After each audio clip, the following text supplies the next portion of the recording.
মাত্র ২টি সবজি দিয়ে আজকে আপনাদের সাথে শেয়ার করব চাইনিজ ভেজিটেবল। এত সহজ এবং এত তাড়াতাড়ি আপনাদের সাথে শেয়ার করব যা সবাই রান্না করতে পারবেন। যারা ভাবছেন চাইনিজ ভেজিটেবল রান্না করতে অনেক কঠিন, আসলে কিন্তু তা না। ছোট্ট কিছু টিপস ফলো করলে অনেক সুন্দর করে একেবারে রেস্টুরেন্ট স্টাইলে চাইনিজ ভেজিটেবলস রান্না করা যায়। তো চলুন আজকে শেয়ার করি আপনাদের সাথে। এখানে আমি ক্যাপসিকাম নিয়ে নিয়েছি, গাজর নিয়ে নিয়েছি, সাথে পেঁপে নিয়ে নিয়েছি।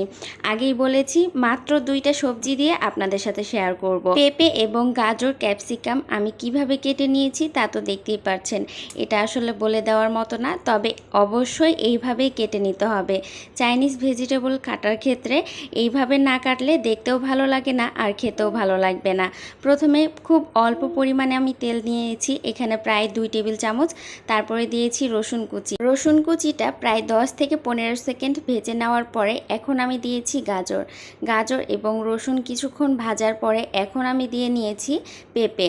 আমি কিন্তু এই সবজিগুলো আগে থেকে সেদ্ধ করিনি, আমি সেদ্ধ ছাড়াই আজকের এই চাইনিজ ভেজিটেবল রান্নাটা আপনাদের সাথে শেয়ার করছি। খুব সুন্দরভাবে সেদ্ধ হয়ে যাবে, এমনকি খেতেও রেস্টুরেন্ট স্টাইলে। আপনারা যদি এই পর্যায়ে চিকেন দিতে চান তাহলে যখন রসুন দিবেন তার পরপরই চিকেন দিতে পারেন। আমি আজকে চিকেন ছাড়াই ভেজিটেবলসটা রান্না করেছি। এই পর্যায়ে দিয়ে নিয়েছি ক্যাপসিকাম, তারপরে দিয়েছি হাফ চামচ মতো গোলমরিচের গুঁড়া, স্বাদ মতো লবণ হাফ চামচ মতো। এখন আমি সবগুলো উপকরণ এইভাবেই ভেজে নিব। খুব বেশিক্ষণ ভাজবো না, প্রায় 1 মিনিট মতো এইভাবেই ছেঁচকির সাহায্যে নেড়ে চেড়ে দিব। এখন 1 টেবিল পানির মধ্যে 2 চামচ কর্নফ্লাওয়ার গুলিয়ে নিব। কর্নফ্লাওয়ারটা আগেই পানিতে গুলিয়ে নেবেন, এতে করে দলা পেকে যাওয়ার চান্স থাকবে না।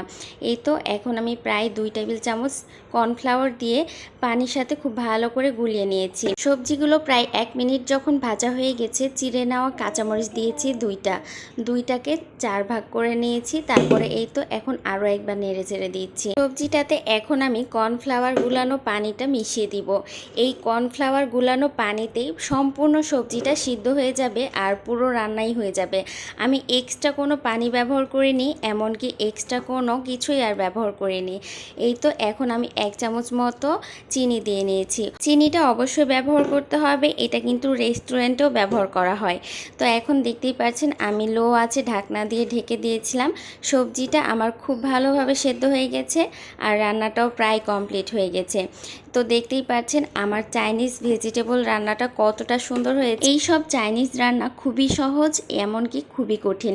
কিছু টিপস ফলো করলেই রান্নাটা অনেক সহজ হয়ে যায়, আর টিপস ফলো না করলে রান্নায় কোনো স্বাদ থাকে না। আপনাদের সাথে শেয়ার করেছি ছোট ছোট কিছু টিপস, আশা করছি আজকের ভিডিওটা অনেক উপকারে আসবে। যারা চাইনিজ ভেজিটেবল প্রথম রান্না করবেন তাদের জন্য তো আরও বেশি উপকার হবে।